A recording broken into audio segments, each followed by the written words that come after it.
Lockhart Perspective.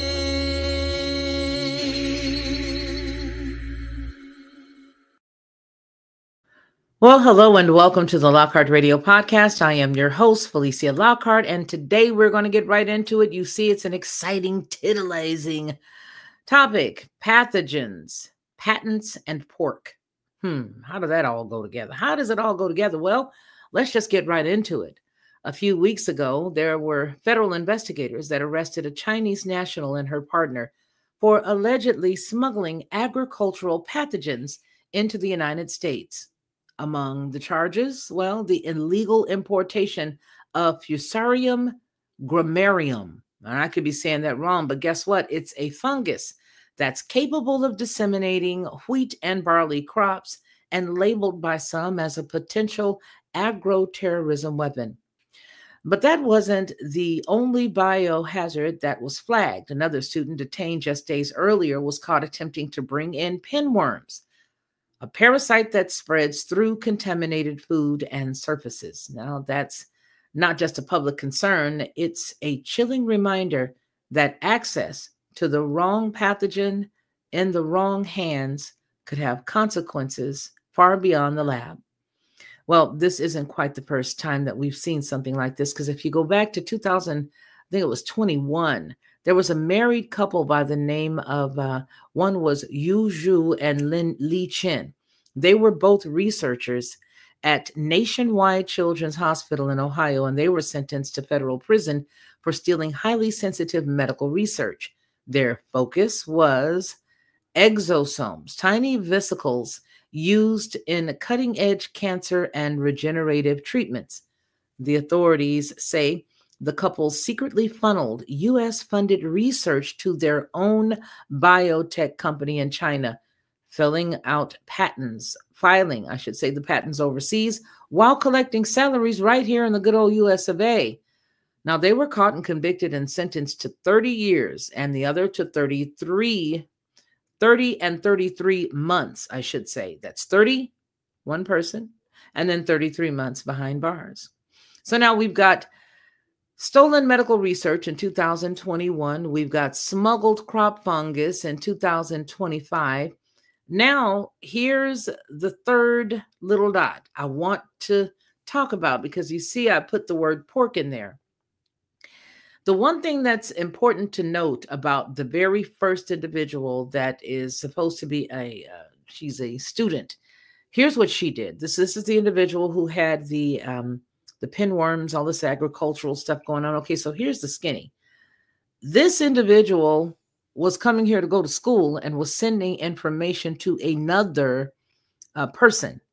And it appears that they've got two people, a person on the academic side at the university that this individual was sending in the bioterrorism weaponry for the fruits and vegetables, right? The crops or whatnot. One was a member of the faculty and another one worked in the exact same lab that this woman is going to come to. So she was apparently sending things to this lab in preparation for her arrival. So she was sending these things and they were tracking her and they were finding that she had been sending stuff for a minute, but they had intercepted her on this last time. But both of these folks are both from China. They're here going to school in the United States and they're both from China. This gal's working on her PhD. And while she's working on her PhD, well, I guess she just thought, well, let me just go ahead and send this stuff over. So that one's from China. The other one is Dylan from China. The husband and wife. Yeah, all of that. And now the reason why you saw me put up pork was because Smithfield Foods also deals here in America. And it is owned by a Chinese company. Now, I'm not saying nothing's wrong with the Chinese. Chinese are good people. You know, I have very good friends that are Chinese. But here's something I want to bring up. Smithfield's Food. You may remember we did a topic dealing with knowing who your food is from and why would you take food or eat from a stranger or an enemy.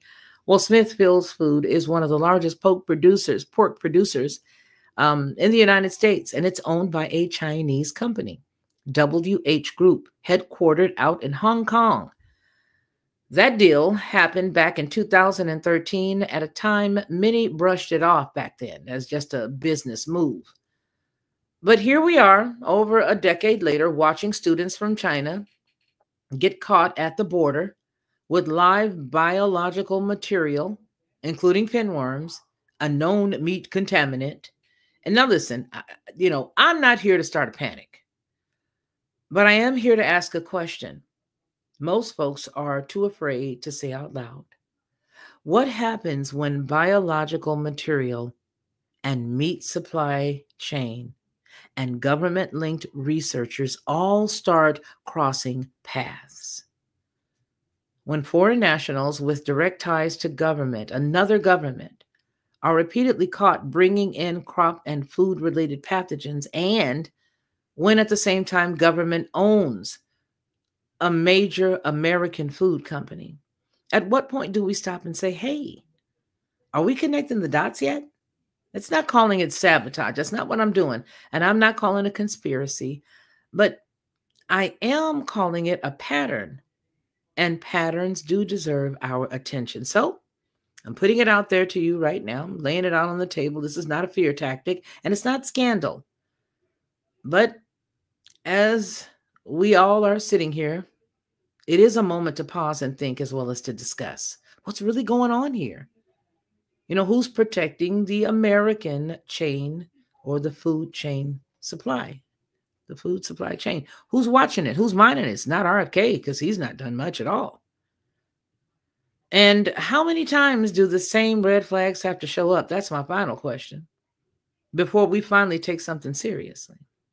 Well, let's talk about it. Go ahead and drop your comments and share your thoughts. I do appreciate each and every one of you for tuning into the podcast today. For Headlines with a Voice, I am Felicia Lockhart. Lockhart Perspective.